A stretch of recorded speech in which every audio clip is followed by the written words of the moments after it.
దేవుని ఆలయాలు అపవాదికి నిలయాలుగా మారిన విధానం. ఏది దేవుని ఆలయం మనం నిర్మించుకున్నవి కాదు, దేవుడు నిర్మించుకున్నది అని. ఏది దేవుడు నిర్మించుకున్నది? గత రాత్రి మనం విన్నట్లు మానవ దేహాలే, మానవ శరీరాలే దేవుని హస్తాలుగా, దేవుడి నిర్మాణాలుగా. ఆ మానవ దేహాలలో దేవుడు ఉండాలి అని, దేవుడు ఉండుటకే ప్రతి మనిషి దేహాన్ని తాను నిర్మించుకుంటున్నాడు అని. కానీ దేవుడి ఇంటిని లేదా దేవుడి నివాస స్థలాలను, దేవుని ఆలయాలను అపవాది వాడు ఆక్రమించుకున్నాడు, వాడు స్వాధీనపరుచుకున్నాడు. అలా అని వాడిని అనటం కంటే ముందుగా మనమే వానికి అప్పగించేశాము అంటాం రైటు. వాడు కూడా లోపలికి వచ్చేవాడు కాదు, మనం పిలిస్తేనే వస్తాడు. ఏదేను తోటలో రాత్రి మనం విన్నట్లు వాడు బలవంతంగా వాడు ఏదో పండు తెంపి అవ్వ నోట్లో వాడేమీ పెట్టలేదు, చూసారా? వాడే పండు తెంచి అవ్వ చేతికి ఇచ్చో లేదా నోట్లో పెట్టుంటే మనం వాడిని అనొచ్చు. కానీ వాడు ఏమైనా సలహా ఇస్తాడంతే, కానీ చెయ్యడు. ఈరోజు వాడు తనకు తానుగా మన హృదయములోనికి లేదా మన దేహములోనికి వచ్చే పరిస్థితి లేదు. మనం పిలిస్తేనే, మనం ఆహ్వానిస్తేనే. అప్పుడప్పుడు మనం మాట్లాడుతూ, ఏమండి వాళ్ళు పిలవలేదండి, ఎందుకండి వెళ్ళటం అంటారు. శుభకార్యాలు కదా, పెళ్ళిళ్ళు కావచ్చు లేదా గృహప్రవేశాలు కానీ ఏవైనా ఇటువంటి శుభకార్యాలు జరుగుతున్నప్పుడు, ఏమండి మీరు ఎందుకు వెళ్ళలేదండి అంటే, వాళ్ళు పిలవలేదే కదండి అందుకేమీ వెళ్ళలేదండి. లోకంలో ఒక సామెత, పిలవని పేరంటం అంట. పిలువని పేరంటానికి వెళ్ళటం ఎందుకు అంటారు. నీకే ఇంతుంటే ఆడికి లేదా? ఆడు కూడా పిలవకుండగా లోపలికి వచ్చేవాడేమీ కాదు. మనం పిలిస్తే ఆడొస్తాడు. వాడు ఆక్రమించుకున్నాడు అనటం కన్నా వాడికి మనమే మన దేహాలను లేదా మన జీవితాలను వాడికి అప్పగించేశాం. అందుకే వాడు ఎంత కరెక్ట్గా మాట్లాడతాడంటే, ఒకానొక సమయంలో యేసుక్రీస్తుల వారు 40 దినాల ఉపవాస అనంతరం వాడు యేసుక్రీస్తు ప్రభుల వారిని కూడా వాడు శోధించాడు. మీకు తెలుసు కదా, వాడు శోధించాడు. శోధించటం అనటం కంటే యేసును లోపరుచుకోవాలి అనుకున్నాడు. యేసును లోపరుచుకుందాం అందుకే వచ్చాడు. ఆకలితో ఉన్నావు కదా, అదిగో రాళ్ళు కనబడుతున్నాయి కదా, రొట్టెలు చేసుకోవచ్చుగా అంటున్నాడు. రొట్టెలు చేసుకోవచ్చు కదా అంటున్నాడు. అలానే ఎత్తైన కొండపైకి తీసుకెళ్ళాడు, రాజ్యాలన్నీ చూపించాడట ఒక్క నిమిషంలో. మళ్ళీ అంటాడు, ఈ రాజ్యముల మహిమ అంతా నీకు అప్పగించేస్తాను, ఎందుకంటే ఈ లోక అధికారము నాకు అప్పగింపబడి ఉన్నది అన్నాడు. అంటే ఈ లోక అధికారము నాకు అప్పగింపబడి ఉన్నది అని అంటున్నాడు అని అంటే, ఎవరు అప్పగించారు వాడికి? నేను లాగేసుకున్నాను అంటం లేదు వాడు. ఈ లోక అధికారాన్ని నేను లాగేసుకున్నాను అంటం లేదు. నాకు అప్పగింపబడి ఉన్నది అంటే అప్పగిస్తేనే ఆడ అందుకున్నాడనమాట. లోకం అంటే మనుషులు, అంటే ప్రపంచంలో ఉన్న మనుషులందరూ నేనే కావాలనుకున్నారు, నన్నే కోరుకున్నారు. అందుకే వీళ్ళందరి ఈ లోకము పైన నేనే అధికారిగా ఉన్నాను. అందుకే ఒకానొక సమయంలో యేసుక్రీస్తు ప్రభుల వారు కూడా ఒప్పుకుంటారు, ఇదిగో లోకాధికారి వచ్చుచున్నాడు అంటాడు యోహాను సువార్తలో. లోకాధికారి వచ్చుచున్నాడు, లోకాధికారి వచ్చుచున్నాడు. ఇంతకీ ఎవరు లోకాధికారి? వాడంటే మన విరోధి, అపవాది. అంటే ఎందుకు ఈ మాటలు అంటే, ప్రపంచం మనుష్యులందరినీ వాడు లోపరుచుకున్నాడు, వాడు లొంగదీసుకున్నాడు. లేదా మనుషులందరూ వాడికి బానిసలయ్యారు. అందుకే ప్రభువునందు ప్రియమైన దేవుని పిల్లలారా, అంటే దేవుని ఆలయాలు ఈరోజు దేవుని ఆలయాలుగా లేవు. కారణం, ఏ మనిషిలో దేవుడున్నాడు, ఏ మానవ దేహములో దేవుడు కనబడుతున్నాడు. ఏమండి, నిజంగా దేవుడు ఉంటే మన దేహాలు ఎంత బాగుంటాయండి. ఇక్కడే మీకు అర్థం కావాలి, మీ దేహంలో దేవుడున్నాడా లేదా దయ్యం ఉందా? దేవుడుంటే ఎలా ఉంటాం? దేవుడుంటే ఎలా ఉంటామో తెలుసా? మనల్ని చూస్తున్న వాళ్ళు దేవుడండి అనాలి. అంటున్నారా నిన్ను? పెద్ద దయ్యమండి అంటారు. దేవుడండి అని అనగలరా నిన్ను? అనట్లేదు. ఎందుకు అనలేకపోతున్నారు? దేవుడు లేడు గనుక. లేడని ఎలా చెప్పగలము? దేవుడుంటే దయ్యం ఉండదు, దయ్యం ఉంటే దేవుడు ఉండడు. ఎవరో ఒకరే ఉండాలి లోపల. ఈ దేహములో ఎవరో ఒక్కరే ఉండాలి. సంఘం అనే దేవాలయములో కూడా ఎవరో ఒక్కరే ఉండాలి. ఉంటే దేవుడు లేదా దయ్యం. అందుకే ప్రభు చెప్తాడు కదా, ఎవడును ఇద్దరి యజమానులకు దాసుడుగా ఉండనేరడు. ఎవరికో ఒక్కరికయ్యా, ఎవరికో ఒకరికి. ఇప్పుడు మన హృదయంలో నిజంగా దేవుడున్నాడా, దయ్యం ఉందా? దేవుడా దయ్యమా, దేవుడా దయ్యమా, ఎవరున్నారు ఏంటో ఒక ఏళ్ళు పట్టుకో అని చెప్తే సరిపోదు. అప్పుడు చూడండి, ఏది రైటో, ఉన్నారా లేరా అని 2 ఏళ్ళు ముందు పెడుతుంటారు. ఇది ఆట. ఎవరు దేవుడుంటే ఎలా ఉంటామో, దయ్యం ఉంటే ఎలా ఉంటుందో లక్షణాలను బట్టి, ప్రవర్తనను బట్టి, బ్రతుకును బట్టి చెప్పాలి. ఒకవేళ నిజంగా దేవుడు లేడనుకోండి, దేవుడు లేని దేహాలలో, దేవుడు లేని మనుషుల హృదయాలలో ఏమి ఉంటాయని యేసు ప్రభువుల వారు చెప్పారో ఒక్కసారి మీ బైబిల్ విప్పి మీరు చూడగలిగితే, మార్కు సువార్త 7వ అధ్యాయం, మార్కు సువార్త 7వ అధ్యాయం 20వ వచనం. మనుష్యుని లోపలి నుండి, చూసారా, బయట నుండి కాదండో. ఈ బయట నుంచి ఏమొస్తాయంటే, బయట నుంచి మంచిగానే వస్తాయి.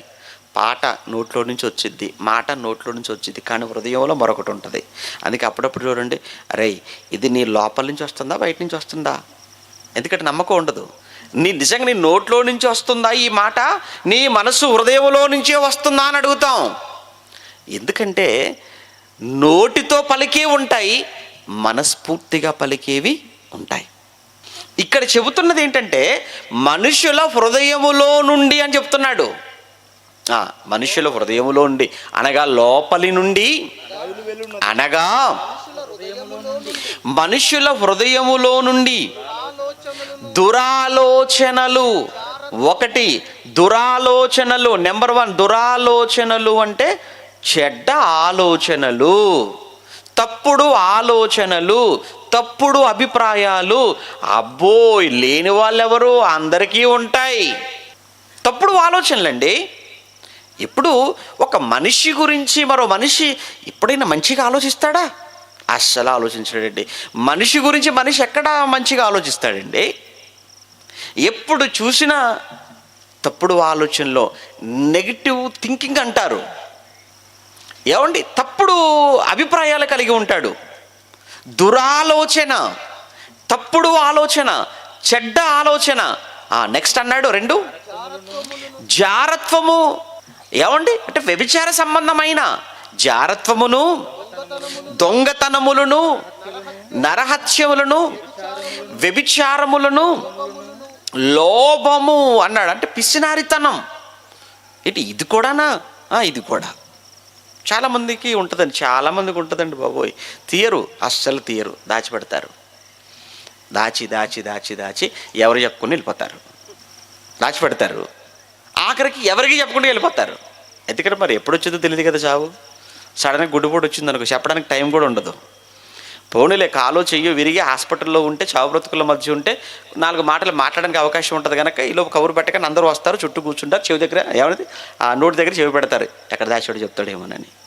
ఇదిగో ఫలానా చోట అని అని అలా చెప్తున్నా కానీ ఊపిరి ఆగిపోయింది అనుకోండి, ఇంకా ఎలా ఉంటుంది చెప్పండి. ఇక పోయినోడేమో కానీ ఉన్నోడు ప్రాణం పొద్దు. ఇక్కడ ఈ చచ్చేటోడు ఏదో సరిగ్గా చెప్పి చావలేదు అడ్రస్ అని ఎంత తిట్టుకుంటారండి.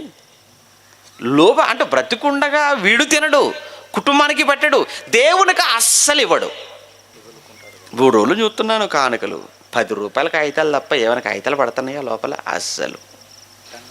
ఏమండి ఇంకా రూపాయి 2 రూపాయలు వేస్తున్నారు ఏంటండి దేవుడికి? ఇటు ఈ కాలంలో కూడా ఛాయ్ కూడా రాదు కదండి, హోటల్కి వెళ్తే ఛాయ్ కూడా 10 రూపాయలు. ఇటు దేవుడికి ఇంకా రూపాయి 2 రూపాయలు 5 రూపాయలు బిల్లలు కూడా కనపడుతున్నాయి ఇంకా కానుక కవర్లో. అంటే ఏంటి ఇంకా మారలేదు? అయితే దేవుడు అంటే అసలు అడుక్కునే వాళ్ళకి వేస్తే కూడా తీసుకోరు తెలుసా అండి. రూపాయి వేసారు అనుకోండి, రూపాయి కలిపి 2 రూపాయలు ఇస్తే నీకేవాడు తెలుసు కదండి. డిమాండ్ ఇప్పుడు మీరు చూడండి, కాళ్ళు వెళ్ళేటప్పుడు ఆపి మరీ అడుగుతున్నారు 10 రూపీస్ కనీసం, మినిమం 10 రూపాయలు అటు అడుక్కునే వాళ్ళకి ఇప్పుడు డిమాండ్. వాళ్ళకి కనీసం అడుక్కునే వాళ్ళకి కనీసం 10 ఇవ్వాలి. మరి దేవుడు ఏంటి మరి వాళ్ళకంటే తక్కువ అయిపోయాడా? ఇటు వాళ్ళకంటే చీప్ అయిపోయాడా దేవుడు? మరి రూపాయి 2 రూపాయలు ఇటు 5 రూపాయల. మరి కొంతమంది వేస్తారు బస్సులో తీసుకొని కాగితం ఏది ఉందో అది ఇక్కడ వేస్తారు.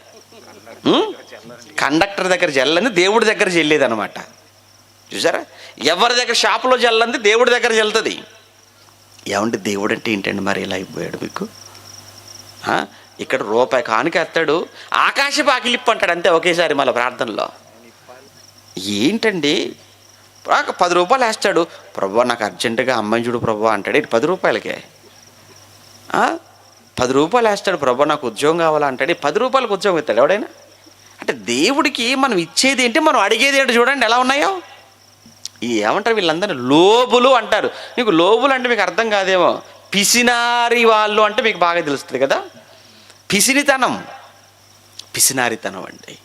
ఉన్నాయా? ఉన్నవి అని అంటే ఖచ్చితంగా ఆడుంటేనే మీకు అది ఉంటుంది. ఆడంటే ఎవడు విరోధి అన్నాడు కానీ విరోధిగా లేనాడు, ఫ్రెండ్ అయిపోయాడు ఇప్పుడు అందరికీ. దేవుడేమో మీ విరోధి అన్నాడు, కానీ మనం విరోధిలా చూస్తున్నామా వాడిని? కాదు. వాడు ఇప్పుడు ఏమైపోయాడు అందరికీ? దోస్తు మేరా దోస్తు. వాడు ఇప్పుడు ఎవరు దోస్తు అయిపోయాడు? నా దోస్తు అయిపోయాడు అంటున్నాం మనం. అందుకే అన్ని వాడి ఆలోచనలే ఉన్నాయి, వాడి లక్షణాలే కనబడుతున్నాయి. దొంగతనములు వాడి లక్షణం కదా, నీలో ఉన్నాయేంటి? వ్యభిచారం వాడి లక్షణం కదా, నీలో కనబడుతుంది ఏంటి? నరహత్యలు వాడివి కదా, నీలో ఉన్నాయేంటి? లోభత్వం వాడిది కదా, నీకుందేంటి? ఇంకోటి ఏంటంటేనండి, ఎక్కడైనా పెట్టు, దేవుడికి మాత్రం ఇవ్వకు. ఎక్కడ ఖర్చు పెట్టు ఏమన్నాడు? దేవుడు అనేటప్పటికీ, దేవుని కార్యక్రమాలు అనేటప్పటికీ మాత్రం అబ్బబ్బబ్బా అస్సలు తీయనివ్వడు. ఇది ఎవరివి అంటే వాడివండి లక్షణాలు. మరి వాడి లక్షణాలంటే వాడి ఆలోచనల ప్రకారంగా, వాడి లక్షణాల ప్రకారంగా మనం వెళ్ళిపోతున్నాము అని అంటే మనలో ఆయన ఉన్నట్టా దేవుడు? కాదు. ఎవరి మాట వింటున్నారు? ఆడి మాట వింటున్నారు. ఆడి మాట ఎందుకు వింటున్నారంటే లోపల ఆడే ఉన్నాడు కనుక. అదే కదండి, మీరు ఏ రింగ్ టోన్ పెట్టుకుంటే అదే వచ్చింది ఆ ఫోన్ వచ్చినప్పుడు. మీరు పెట్టుకున్న రింగ్ టోనే కదా మీ ఫోన్కి. అలానే లోపల వాడుంటే వాడే ఉన్నాడు కనుక అన్నీ వాడి లక్షణాలే. అంటే దేవుడు కట్టుకున్న ఈ దేహం అనే ఈ మందిరములో దేవుడు లేడు. ఉంటే ఇవన్నీ ఎందుకు ఉంటాయి సమాజంలో? ఉంటే ఇవన్నీ ఎందుకు ఉంటాయి మన మధ్యలో? ఇంకేమన్నాడు ఆయన? చెడుతనములను, కృత్రిమమును, కామ వికారమును, మత్సరము, అసూయ, దేవదూషణయు, అహంభావమును, అవివేకమును, ఇవన్నీ ఎక్కడి నుంచి వచ్చి, చెడ్డవన్నీ ఎక్కడి నుంచి వస్తున్నాయట? లోపలి నుండి అన్నాడు, మనుషుల హృదయాలలో నుండి. ప్రభునందు ప్రియమైన దేవుని పిల్లలారా, ఒక్కసారి ఈ లక్షణాలలో ఏది ఉంది మనలో? చాలామందికి ఒకటి ఉంటాయి, మరికొంతమందికి 2 ఉంటాయి, మరికొంతమందికి అన్నీ ఉంటాయి. అంటే దాని అర్థం ఏంటంటే వాడు ఒక్కడేగా లేడనమాట. వాడు సేనగా కూర్చున్నాడు లోపల. ఏమండి, ఆడు గుంపుగా వచ్చాడు. మీకు తెలుసా, ఆడు వెళ్ళిపోయాడు అనుకో, వాడు ఒక్కడిగా రాడు, మళ్ళా 7 నెంట పెట్టుకొని వస్తాడట. మత్తయి సువార్తలో ఉంటుంది ఆ సందర్భం. ఏమండి, మరి వాడికంటే చెడ్డవైన మరి 7 ఆత్మలను తీసుకొని లోపలికి వచ్చి కూర్చుంటాడు. ఇక వాడికంటే కూడా చెడ్డవైనవి మరొక 7 వెంట పెట్టుకుని వచ్చి నీ దేహంలో వాడు తిష్ట వేశాడు అని అంటే నీకు అసలు వాక్యమే ఎక్కదిగా. వాక్యం అస్సలు నిన్ను విననివ్వడు, విన్నా మారనివ్వడు, వెళ్ళనివ్వడు, చెయ్యనివ్వడు. వాళ్ళంతే, నువ్వు వింతే అంటాడు. అంతే. ఇక వాళ్ళంతే చెప్తారులే, వాళ్ళంతే వెళతారులే, వాళ్ళంతే ఇస్తారులే, వాళ్ళంతే చేస్తారులే. ఒరే, నువ్వు మాత్రం పొరపాటున చేయకే. ఎందుకు? ఉన్నది ఒక్కడు కాదు, లోపల 7 ఉన్నారు. ఏంటి, ఒక్కలున్నందుకే సమాజాన్ని తట్టుకోలేకపోతుంటే 7 వచ్చి నీ లోపల కూర్చుంటే ఎలా ఉండాలి? నువ్వు ఎంత భయంకరంగా ఉంటావు. ఒక రోగానికే విలవిల్లాడిపోతే 7 రోగాలు వచ్చాయనుకో ఒంటికి, బతుకుతాడా? ఎంత కష్టం. ఇది ఏం ట్యాబ్లెట్ అండి, బీపీ అండి, మరి ఇదేం ట్యాబ్లెట్ అండి, షుగర్ అండి, మరి ఇదేం ట్యాబ్లెట్ అండి, కిడ్నీ అండి, మరి ఇదేం ట్యాబ్లెట్ అండి, థైరాయిడ్ అండి, ఇదేం ట్యాబ్లెట్ అండి, అల్సర్ అండి, ఏంటండి మెడికల్ షాప్లో ఉన్నాయని మీరేమి ఇంకేస్తారేంటి? ఎందుకు అన్ని రోగాలు? ఆఖరికి శరీరం ఏమైపోవాలి? ఇక లోపల మొత్తం తినేవా ట్యాబ్లెట్లన్నీ? కుల్లి కుల్లి కుల్లి చావో. అంటే ఇన్ని రోగాలు ఉన్నందుకు నీ శరీరం ఎలా కుళ్ళపడబడుతుంటే, ఇలా కుళ్ళిపోయి చావుకి వెళ్ళిపోతే ఒక్కడుంటేనే తట్టుకోలేము దయ్యం అంటే, ఆడికంటే చెడ్డవైన మరి 7 తీసుకొని వచ్చి నీ దేహంలో తిష్ట వేస్తే నువ్వు ఇంకెంత భ్రష్టుడుగా మారాలి, నువ్వెంత క్రూరుడుగా మారిపోతావు. ఒకసారి ఆలోచించండి. ప్రభునందు ప్రియమైన దేవుని పిల్లారా, దేవుడు కట్టుకున్న దేహాలంటే, దేవుడు కష్టంతో కట్టుకున్నాడు. దేవుడు తన చేతులతో నిర్మించుకున్నవి రాత్రి మీరు చూశారు కదా, మీరు విన్నారు కదా. ఆయన ఎన్నో కలలు కన్నాడండి, ఎంతో ఆశపడ్డాడండి తను కట్టుకునేటప్పుడు. మీరు మీ ఇంటిని కట్టుకుంటారు, మీరు కట్టుకునేటప్పుడు ఎన్ని ఆశలతో కట్టుకుంటారండి, ఎన్ని ఆలోచనలతో కట్టుకుంటారు. మీరు ఎంతో కష్టపడి ఏమంటే పైసా కూడబెట్టి స్థలం కొని ముగ్గు పోసి ఇల్లు కట్టుకొని ఓపెనింగ్ చేసి సరిగ్గా ఆ ఇంట్లో అడుగు పెడదాం అనుకున్న సమయానికి ఈలోపు మీకంటే ముందు ఇంకెవరు వచ్చి ఇది మాదని చెప్పి ఆక్రమించేసుకున్నారనుకోండి, మీకు ఎలా ఉండాలి చెప్పండి? ఎన్ని సంవత్సరాల కష్టం, ఎంత ధనాన్ని వ్యయపరిచారు, ఎంతగా మీ రెక్కలు ముక్కలు చేసుకున్నారు. ఇక అంతా అయిపోయింది. ఇక రేపటి నుంచి ఆ ఇంట్లో అడుగుపెట్టి ఆనందంగా కుటుంబంతో ఉందామనుకున్న సమయానికి ఈలోపు ఎవరో వచ్చి ఇది మాదండి, మీరు అడుగు పెట్టడానికి వీల్లేదని అన్నారనుకోండి, అబ్బో ఆ బాధ చెప్పలేమండి. ఇక అప్పుడు మీరు ఎంత బాధపడతారో.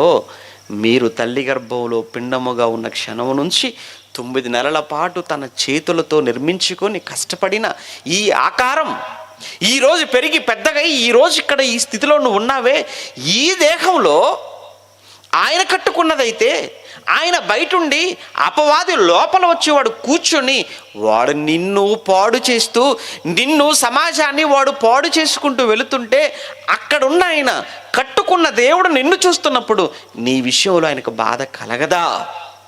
వాడు లోపల ఉండిపోయాడండి. వాడు రాత్రి మీరు విన్నారు కదా, వాడు లోపల కూర్చుండిపోయాడు.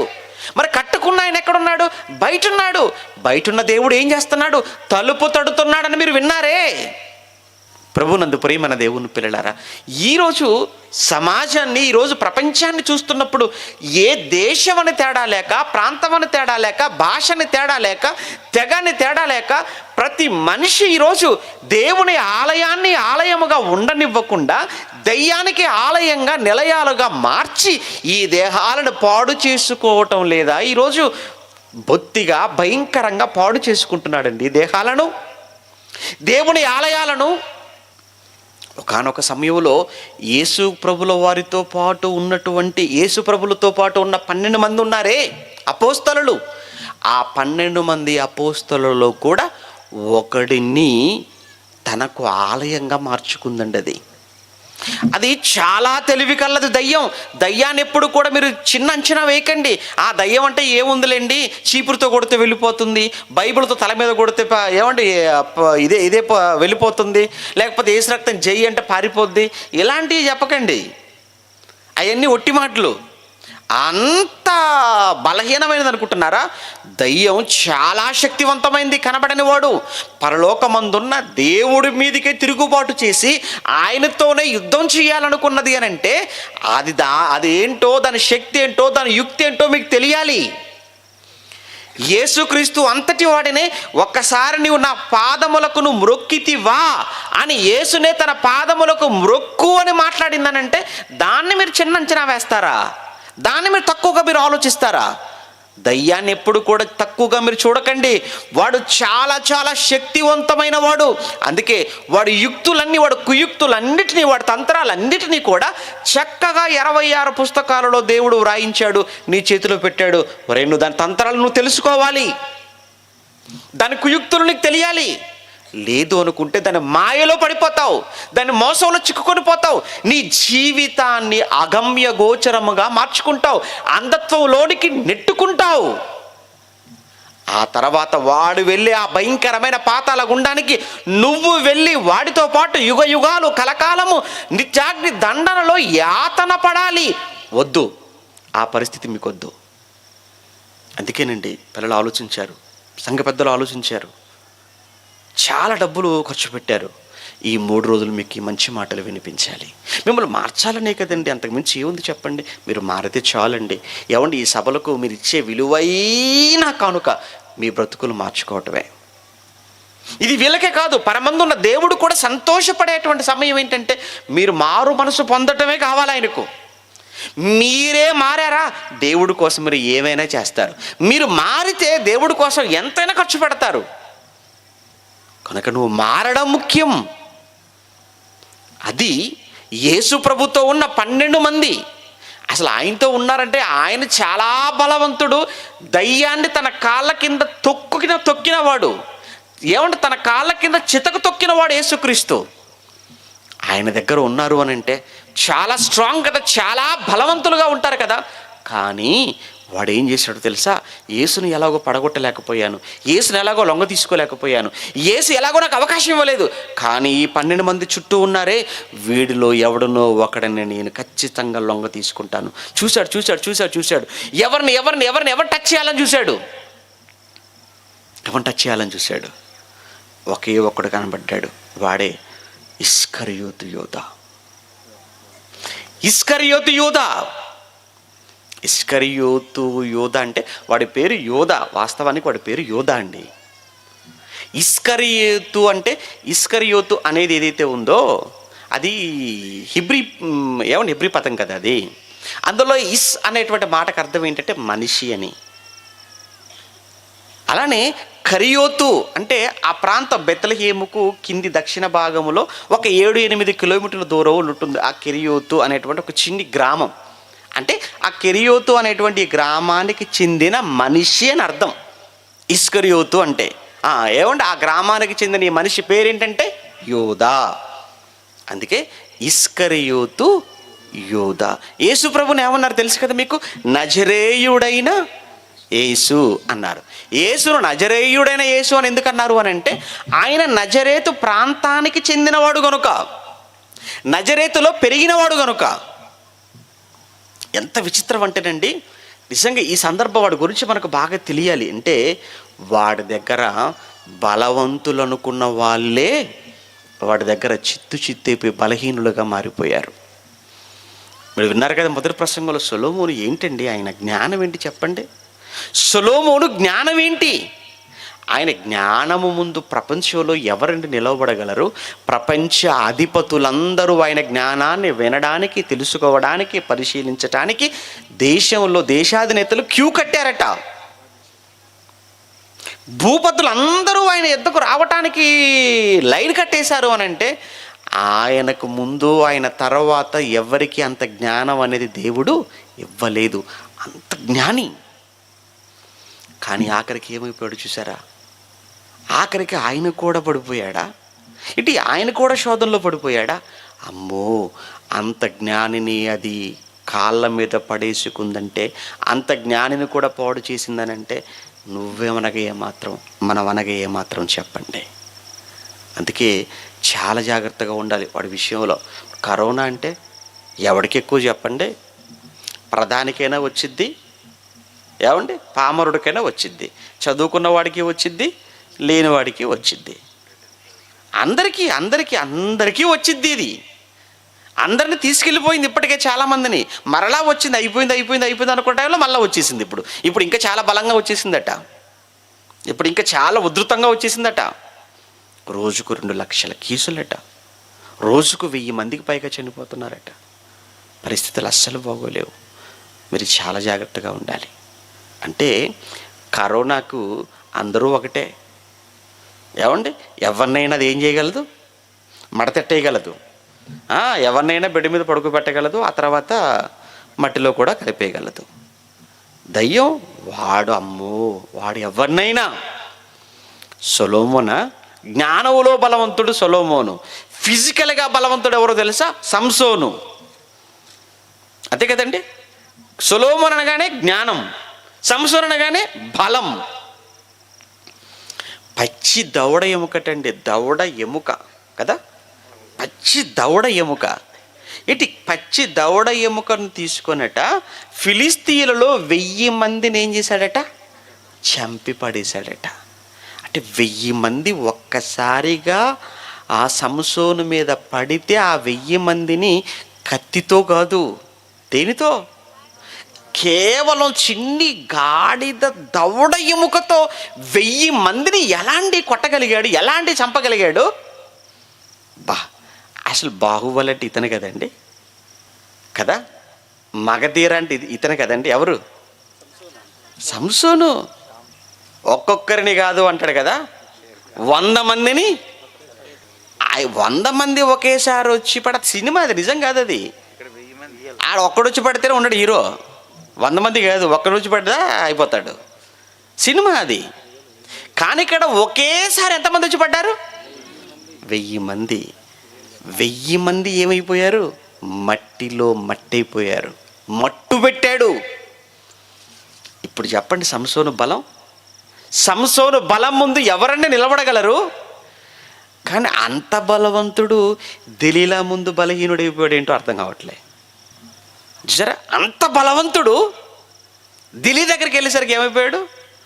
రా అన్నదంతే వెళ్ళాడు.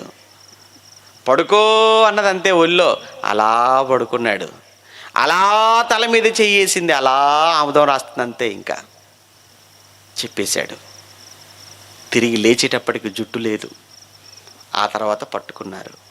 ఆ తర్వాత మొట్టమొదటి చేసిన పని గుడ్లు పీకేశారు. చూశాడు, అయిపోయింది జీవితం. సొలొమోను జీవితం ఏంటి, బలవంతుడైన సంసోను జీవితం ఏంటి? వీళ్ళ జీవితాలు మనకి ఏ నేర్పుతున్నాయి? ఒరే, నువ్వు ఎలా ఉన్నావో చూసుకో ఒకసారి. నువ్వు ఎలా ఉన్నా వాడి చేతిలో పడిపోతావు, జాగ్రత్త. నువ్వు ఎలా ఉన్నా, నీకు ఏది ఉందని నువ్వు విర్రవీగుతున్నా ఖచ్చితంగా అపవాది వాడు నిన్ను వదిలిపెట్టడు. సొలొమోనును విడిచిపెట్టని వాడు, సంసోనును వదిలిపెట్టని వాడు యేసుక్రీస్తును కూడా ట్రై చేశాడు. యేసును ట్రై చేయలేదు, ట్రై చేశాడు. కానీ యేసును కూడా టచ్ చేశాడు, కానీ గెలవలేకపోయాడు యేసుక్రీస్తును. కానీ 12 మందిలో ఎవరిని వదిలిపెట్టకూడదు, ఎవరినో ఒక్కనైనా అనుకున్నాడు వాడు. చూశాడు, సరిగ్గా దొరికాడు. ఎవడు? ఇస్కరియోతు యోధ. ఆడిని కూడా ప్రభువే ఏర్పాటు చేసుకున్నాడు, తెలుసా? ఎవడు ఆడికాడిగా రాలేదు, ప్రభువే వాడిని పిలిచాడు. మీరు కానీ బైబిల్ చూడగలిగితే యోహాను సువార్త 6వ అధ్యాయం, యోహాను సువార్త 6వ అధ్యాయంలో 70వ వచనం చూడండి. యోహాను సువార్త 6వ అధ్యాయం 70వ వచనం. అందుకు యేసు, నేను మిమ్మును, చూసారా, నేను మిమ్మును అనగా 12 మందిని ఏర్పరచుకొనలేదా అంటే 12 మందిని కూడా ఎవరు ఏర్పాటు చేసుకున్నారు? వాళ్ళుగానా ప్రభు ఏర్పాటు చేసుకున్నాడా? ప్రభువే ఏర్పాటు చేసుకున్నాడు. అంటే ఇస్కరియోతు యూదాను కూడా ఎవరు ఏర్పాటు చేసుకున్నారు? ప్రభువే పిలిచాడు. యూదాను ప్రభువే ఏర్పాటు చేసుకున్నాడు. ఇంకొక విషయం చెప్పమంటారా? యూదా అన్న ఈ మాటకు అర్థం ఏంటో తెలుసా? యూదా అంటే స్తుతి. ఏమండి, యోధ అనగానే స్తుతి. అంటే తల్లిదండ్రులు ఏమనుకున్నారంటే వీడు దేవుని స్తుతించాలి, దేవుని స్తుతించేవాడుగా ఉండాలి, దేవుణ్ణి మహిమపరిచేవాడుగా ఉండాలి అని మంచి ఆలోచనతో పుట్టినటువంటి వాడికి యోధా అని నామకరణం చేశారు. కానీ వీడు దేవుణ్ణి స్తుతిస్తాడని పెడితే వీడు ఎవరిని స్తుతిస్తున్నాడో తెలుసా? ఇప్పుడు దయ్యాన్ని స్తుతిస్తున్నాడు. మనలో కూడా చాలామంది ఉంటారు అలాంటి వాళ్ళే. పేర్లు ఏవో మంచి భక్తుల పేర్లు ఉంటాయి, కానీ బ్రతుకు మాత్రం అస్సలు వారిలా ఉండదు. మీకు తెలుసు కదా, నేను పేర్లు చెప్పాను మీరు ఫీల్ అయిపోతారు, అందుకని పేరు చెప్పట్లే. మంచి పేర్లు ఉంటాయి బైబిల్లో ఉన్న పేర్లే, కానీ ఆ బైబిల్లో ఉన్న ఆ భక్తుల పేర్లు తగ్గట్టుగా ఒక్క లక్షణం అన్న మీరు వారిలో కనపడుతుందా? ఇప్పటి నుంచి మీరు చూడండి, మీరు గమనించండి. పేర్లు మాత్రం అమ్మా ఎస్తేరు, అసలు ఆ ఎస్తేరు గ్రంథం బైబిల్ ఎక్కడుందో తెలియదు ఈ ఎస్తేరమ్మకు. ఆ ఎస్తేరమ్మ ఏం చేసిందో తెలియదు ఎస్తేరమ్మకు. అమ్మా రూతు మంచి పేరే, కానీ రూతు ఎవరో తెలుసా? అసలు మాకేం తెలుసు, పెట్టారు అంతే, అయిపోయింది. అంటే ఆ క్యారెక్టర్స్ అండి.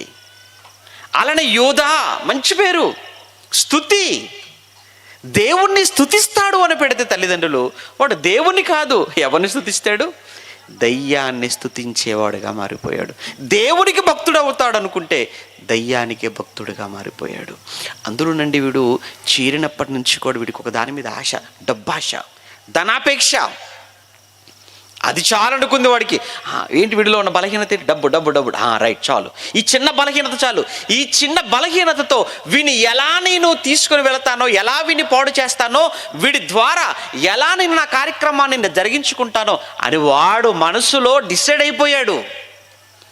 ఒకానొక రోజు యేసుక్రీస్తుల వారికి ఆయన మరణానికి ముందు సీమోను ఏమండి ఆ ఇంట్లో ఉన్నాడు బేతనీయలో. మరియ వచ్చింది, సేరున్నరా ఏమండి అచ్చ జటామాంసి అత్తరును తీసుకొని వచ్చి ఆయన పాదములను కడిగి తన తల వెంట్రుకలతో ఆయన పాదములను తుడిచేసింది.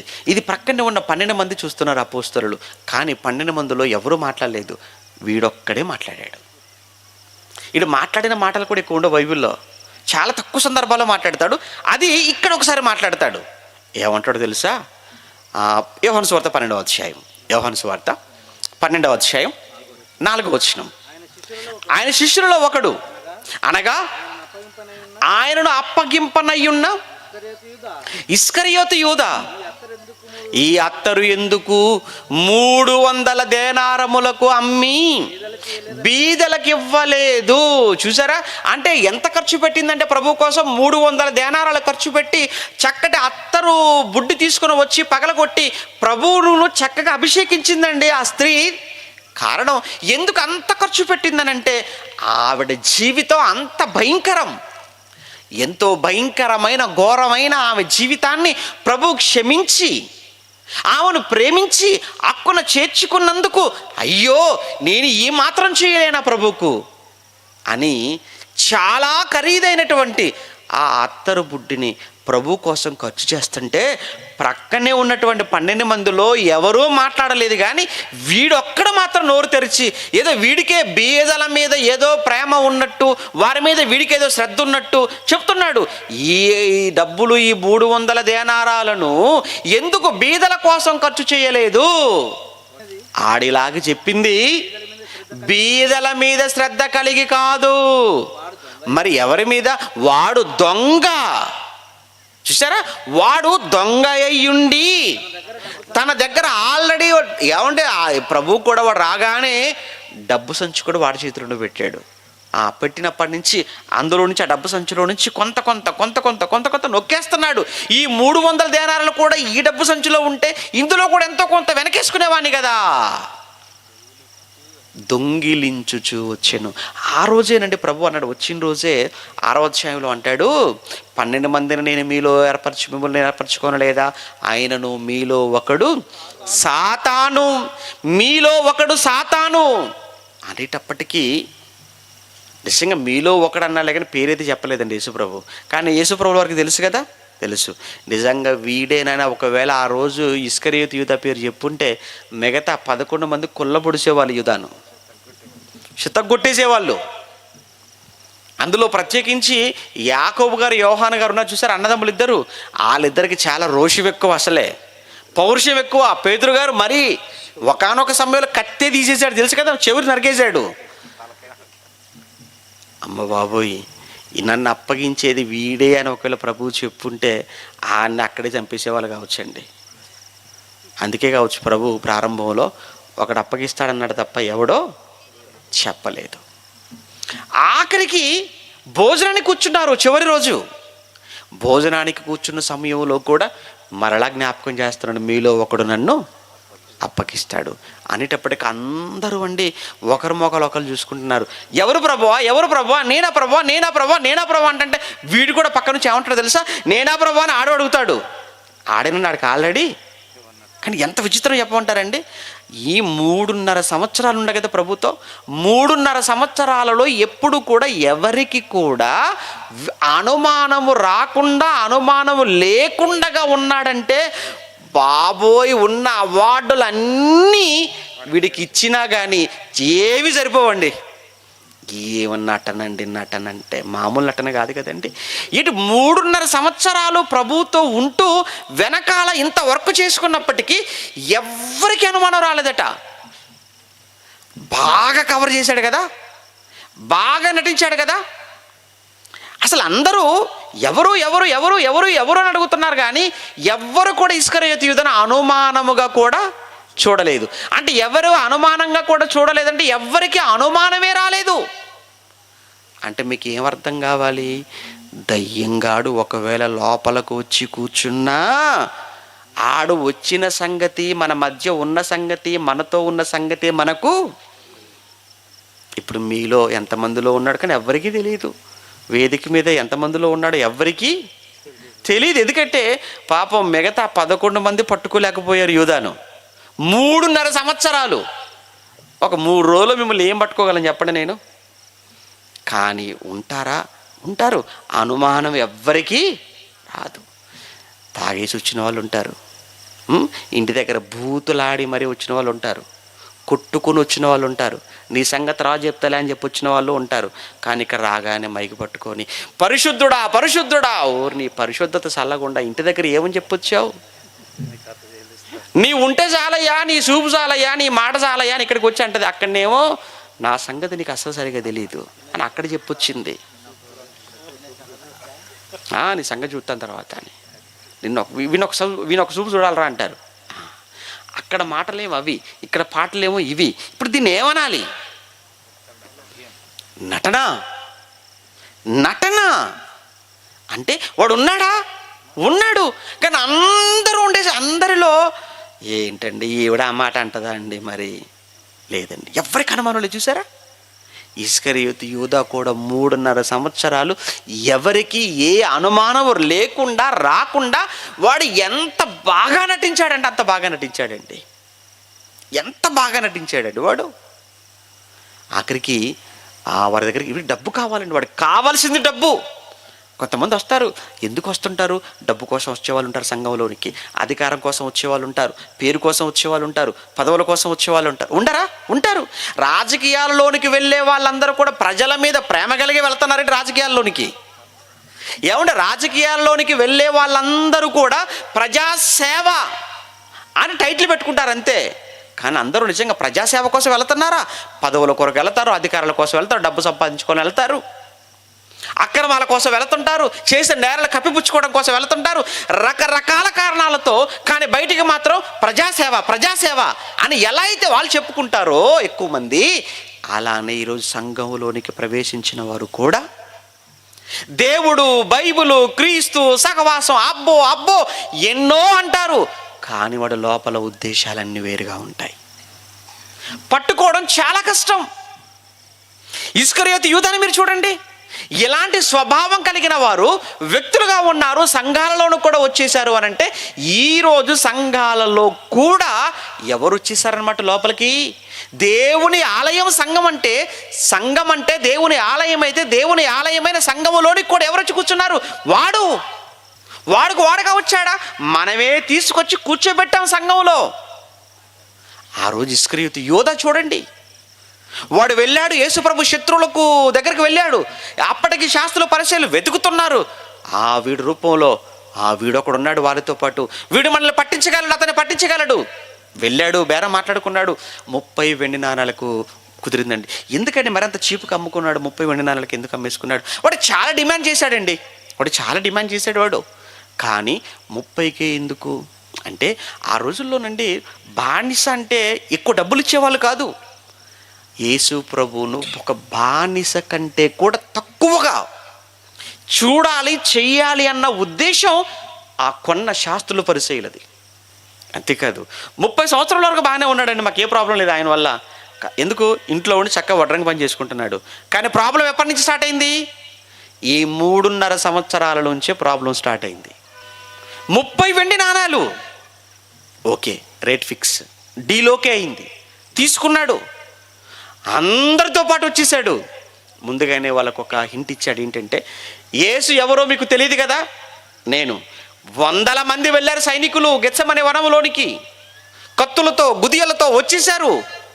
నేను ఎవరు మెడ మీద పడి ముద్దు పెట్టుకుంటానో అతనే యేసు. ఎందుకంటే యూదులు సహజంగా అందరూ జుట్టు పెంచుకుంటారు కదండి, అందరూ జుట్టు పెంచుకుంటారు, అందరూ ఒకే రకమైన వస్త్రధారణ. ఇందులో యేసు ఎవరో అనేది వీడికి తప్ప ఆ వచ్చిన వాళ్ళకి సరిగ్గా తెలియదు కదా. అందుకే నేను ఎవరినైతే ముద్దు పెట్టుకుంటానో అన్నాడు. వెళ్ళాడు, యేసు మెడ మీద పడ్డాడు, ముద్దు పెట్టుకున్నాడు, అప్పగించేశాడు. ఈలోపు యేసును పట్టుకున్నారు. శిష్యులందరూ పరారైపోయారు. యేసును పిలాతు యొద్దకు తీసుకువెళ్ళారు. ఉదయాన్నే పిలాతు శిక్ష విధించేశాడు. అది చూశాడు. వెంటనే అదే ఇస్కరియోతు యూదా ఆ 30 వెండి నాణాలు చూసి చాలా బాధపడిపోయాడు. యేసు ప్రభువుకు విధించబడిన శిక్ష ఏదైతే ఉందో ఆ శిక్షను తట్టుకోలేకపోయాడు వీడు. ఈ 30 వెండి నాణాల కోసమా నేను అమ్ముకున్నాను అని ఆ 30 వెండి నాణాలు తీసుకుని వెళ్ళాడు, దేవాలయంలో పారవేశాడు. అప్పుడు కూడా దయ్యమాన్ని వదిలిపెట్టలేదండి. ఒరే యోధా, యేసు చనిపోతే నువ్వు బతుకుతావా? నీ వల్లే కదరా ఆయన చనిపోతున్నాడు, కనుక ఆయన చనిపోగా నువ్వు బ్రతుకుండటం వేస్ట్, ఆయన చావుకుంటే ముందు నువ్వే చావాలి అని మళ్ళీ ఈ రకంగా వాడిని ప్రేరేపించింది వాడు దయ్యంగాడు. వెంటనే వెళ్ళాడు, ఎత్తైన స్థలం చూసుకున్నాడు. అంతే, అక్కడ చెట్టు కొమ్మకు ఉరిపోసుకున్నాడు, చనిపోయాడు. అలా కింద పడిపోయాడు. నడిమికి బద్దలైపోయిందట, పేగులన్నీ బయటకు వచ్చేసాయట. దీన్ని ఏమంటారు అంటే కుక్క చావు. పేగులన్నీ బయటకు వచ్చి దేహం అంతా ముక్కలైపోతే ఏమంటారు చెప్పండి? ఇస్కరియోతు యూదా ముగింపు చూసారా ఎంత భయంకరమో? ఎందుకు ఇస్కరియోతు యూదా ముగింపు అంత భయంకరంగా? ఒక్కటే కారణం, దేవుని ఆలయముగా ఉండవలసిన తన దేహములోనికి ఎవరిని రానిచ్చాడు? దయ్యం. యోహాను సువార్త 13:3 ముగించుకుందాం. యోహాను సువార్త 13వ అధ్యాయం 2వ వచనం చూడండి. యోహాను సువార్త 13వ అధ్యాయం 2వ వచనంలో, వారు భోజనము చేయుచుండగా ఆయనను అప్పగింపవలనని సీమోను కుమారుడగు ఇస్కరియోతు యూదా హృదయములో అపవాది ఇంతకు మునుపే ఆలోచన పుట్టించి ఉండెను. ఆలోచన అప్పటికే పుట్టించాడు. ఏమని? యేసును అప్పగించు, నీకు 30 వెండి నాణాలు వస్తాయిరా అని వాడి ఆలోచన, వాడి మనసులో, వాడి హృదయంలో ఆలోచన పుట్టించింది. ఆలోచన పుట్టినప్పటి నుంచి అవకాశం కోసం చూశాడు, అప్పగించాడు. ఆ తర్వాత ఉరిపోసుకొని చనిపోయాడు. యేసుతో ఉన్నవాడే ఉరిపోసుకొని చనిపోయాడా? ఇటు యేసు ప్రభుల వారితో పాటు ఉన్నవాడే అపవాదికి నిలయంగా మారిపోయాడా? ఒకానొక సమయంలో పేతురు గారు కూడా దయ్యం పట్టింది తెలుసా అండి? యేసు ప్రభుతో పాటు ఉన్న శిష్యులలో ఒకరైన పేతురు గారికి కూడా దయ్యం పడుతుంది. మీరు మత్తయి సువార్త 16:21 మీరు చూస్తుంటే అక్కడ ప్రభు అంటాడు, ఇదిగో మనిషి కుమారుడు యెరూషలేముకు వెళ్ళిపోతాడు, అక్కడ పట్టబడతాడు, కొరడాలతో కొట్టబడతాడు, చెప్పబడతాడు, 3వ దినాన తిరిగి లేస్తాడనగానే వెంటనే పేతురు గారు అంటారు, ఈ మరణము నీకు దూరం ఎవరుగా, కానీ యేసుప్రభునే గద్దించేస్తాడండి. అక్కడ పేతురు గారు యేసుప్రభునే గద్దిస్తాడు, చేపట్టుకుంటాడు. వెంటనే చేపట్టుకుని అలా అయితే వద్దు అంటాడు. అప్పుడు ప్రభు యేసుప్రభు అన్నమాట ఏంటో తెలుసా?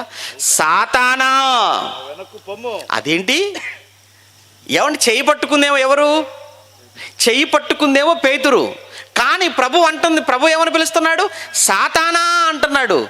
అంటే ఇప్పుడు పేతురు సాతానా కాదు, పేతురులోనికి ఏమొచ్చేసింది?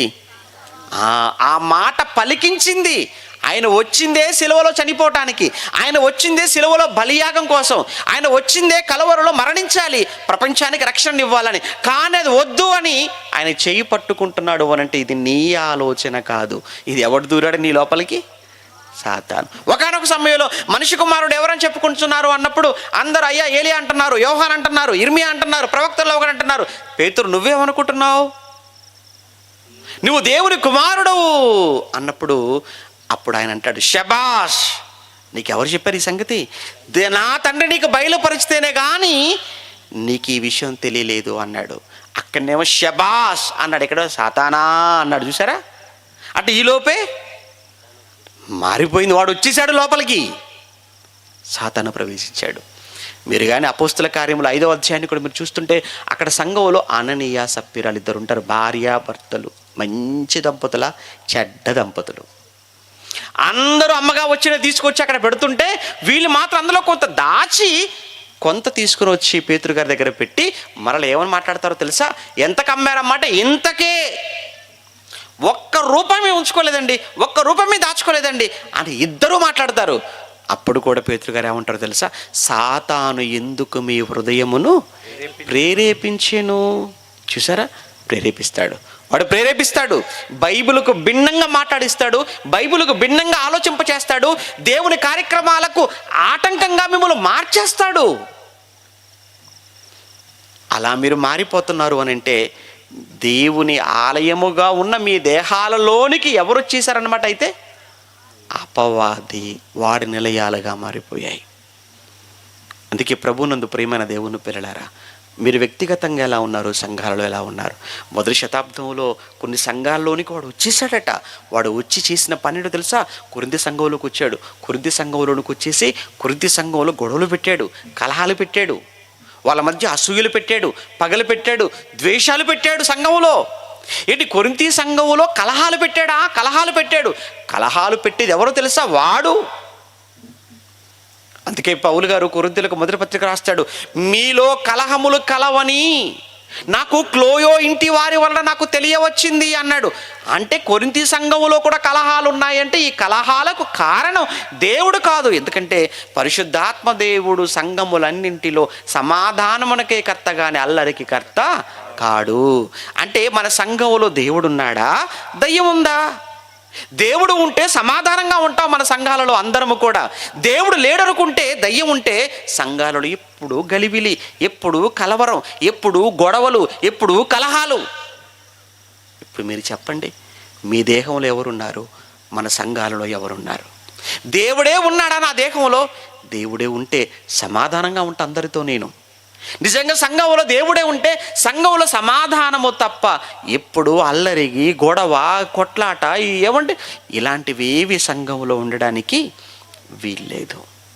ఒకవేళ ఇవి కాక ఇవన్నీ కూడా సంఘం లోపలికి వచ్చేసాయి అని అంటే ఖచ్చితంగా మనము కానీ మన సంఘాలు కానీ దేవుని ఆలయాలుగా లేవు. మరి ఎవరికి నిలయాలుగా మారిపోయాయి? అపవాదికి.